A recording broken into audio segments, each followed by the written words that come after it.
দেখো আজ আমরা রিজনিং এর একটা টপিক নিয়ে আমরা এখানে আলোচনা করছি। সেটা কি? সেটা সিরিজ চ্যাপ্টার থেকে দেওয়া হয়েছে এবং এটা প্রতিটা পরীক্ষাতে এসে থাকে। ঠিক আছে, দেখো এটা তোমরা কিভাবে সলভ করবে। সিরিজ তোমরা পড়েছো, নাম্বার সিরিজ পড়েছো, এটা দেখো ওয়ার্ডের সিরিজ দিয়েছে, শব্দ দিয়ে সিরিজ দিয়েছে। তা হচ্ছে তোমরা দেখবে পরীক্ষার সময় যখনই দেবে অনেকে ভয় পেয়ে যাবে যে আরে ক্রাই, ডোম, তারপর সুপার র্যান্ডম দিয়েছে, তাহলে এখানে কি হবে। তো তুমি অনেকে ভাববে সিনো, অ্যান্টো বা এরকম আদার্স অনেক কিছু রয়েছে, সেগুলি ভাবনা চিন্তা করলে মিনিং জানলে মনে হবে যেটা করা খুব মুশকিল। তাই এইটা দেখেই চিন্তা ভাবনাটা সকলেরই আসে। তাই এখানে সেই রকম চিন্তা ভাবনার কোনো কারণ নেই। এখানে জাস্ট তুমি মনে রাখবে যে কটা অ্যালফাবেট রয়েছে, এটা একটা, এটা একটা, এটা একটা, তাহলে টোটাল কটা আছে? তিনটে। তাহলে তুমি এখানে লিখবে 3। দেখো একটা, দুটো, তিনটে, চারটে, তাহলে এখানে লিখবে তুমি 4। 1 2 3 4 5, তাহলে এখানে তুমি টোটাল হচ্ছে কটা রয়েছে? 5টা রয়েছে। 1 2 3 4 5 6, 6 লিখবে।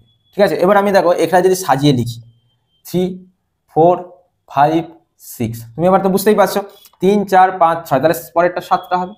তাহলে এবার তুমি দেখবে যে অ্যালফাবেটগুলোর সাম 7 কোথায় রয়েছে, অপশানে দেখবে 1 2 3 4 5 6টা আছে, এটা হবে না। 1 2 3 4 এটা হবে না। 1 2 3 4 5 6 7, এটা 7টা রয়েছে। ঠিক আছে, 7। তাই আমাদের অ্যান্সার হবে 3-এরটা। এই ছিল আমাদের একটা খুব ভালো একটা জিআই সিরিজের মধ্যে থাকে এই টাইপটা। তোমরা ভালো করে দেখে রাখবে এবং প্রতিটা পরীক্ষা এলে যাতে মিস না হয়। ঠিক আছে।